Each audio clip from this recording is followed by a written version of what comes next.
जय भीम नमो बुद्धाय साथियों। दोस्तों कहते हैं कि रक्षाबंधन त्योहार वैसे मनाया गया ऐसे मनाया गया। दोस्तों आखिर क्यों हिंदू धर्म में ही सारे तीज त्योहार मनाए जाते हैं, कभी सोचा है आप लोगों ने? दोस्तों यह सब ब्राह्मणों के द्वारा थोपे गए त्योहार हैं। ब्राह्मण पाखंडवाद फैलाता है। यह रक्षाबंधन त्योहार भी ब्राह्मणों द्वारा ही फैलाया गया था। तो दोस्तों जान लेते हैं रक्षाबंधन त्योहार के सच्चे इतिहास के बारे में। रक्षाबंधन त्योहार सबसे पहले किसके द्वारा मनाया गया, कहां से इस त्योहार की उत्पत्ति हुई है? ब्राह्मणों ने तो कई कहानियां बना रखी हैं इस त्योहार के बारे में। तो दोस्तों रक्षाबंधन त्योहार की उत्पत्ति का इतिहास हमें महाभारत पर्व में मिलता है। भगवान श्री कृष्ण की एक सुदेवी नाम की बुआ थी, जिसने शिशुपाल नाम के बच्चे को जन्म दिया था। शिशुपाल के पैदा होते ही उसकी आंख और हाथ गायब हो गए थे और वह काला पड़ने लगा था।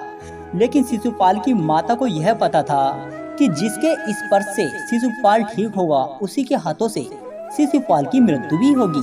एक दिन भगवान श्री कृष्ण अपनी बुआ के यहाँ मिलने आए और फिर जैसे ही सुदेवी ने अपने बच्चे को श्री कृष्ण के हाथों में दिया तो वह एकदम ठीक हो गया और सुंदर भी हो गया। यह देखकर सुदेवी बहुत खुशी हुई, परंतु उसकी मौत श्री कृष्ण के हाथों से होने पर वह विचलित हो उठी और वह श्री कृष्ण से प्रार्थना करने लगी कि भले ही शिशुपाल कितनी गलती क्यों ना कर दे और उसकी मृत्यु श्री कृष्ण के हाथों से नहीं होनी चाहिए। और श्री कृष्ण ने भी अपनी बुआ को वादा किया कि मैं शिशुपाल की गलती माफ कर दूंगा, लेकिन शिशुपाल ने 100 से अधिक गलती करी तो मैं उसकी गलती माफ नहीं करूंगा।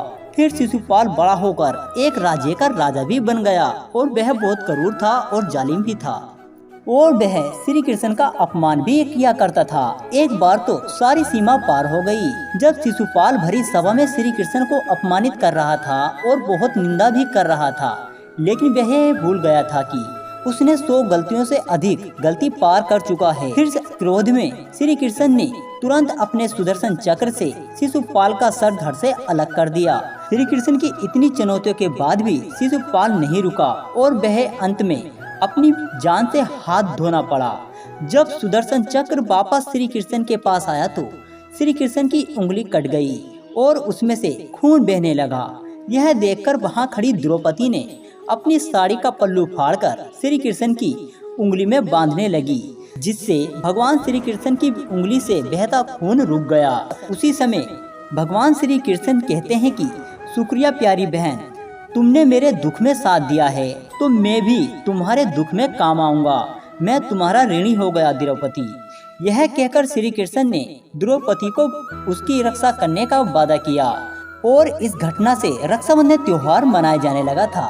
जब कौरवों ने भरी राज्य सभा में द्रौपदी का चीरहरण करके उसकी साड़ी खींचकर उसका अपमान किया तो उस समय भगवान श्री कृष्ण ने उसकी रक्षा करके अपना वादा पूरा किया था। और द्वापर युग से पहले आज तक वह सभी बहनें अपने भाइयों की कलाई पर रक्षा बंधन पर्व पर राखी बांधा करती हैं और रक्षाबंधन त्योहार मनाया जाता है। तो मित्रों यह जानकारी आपको कैसी लगी हमें कमेंट करके जरूर बताएं। जय भीम, जय भारत।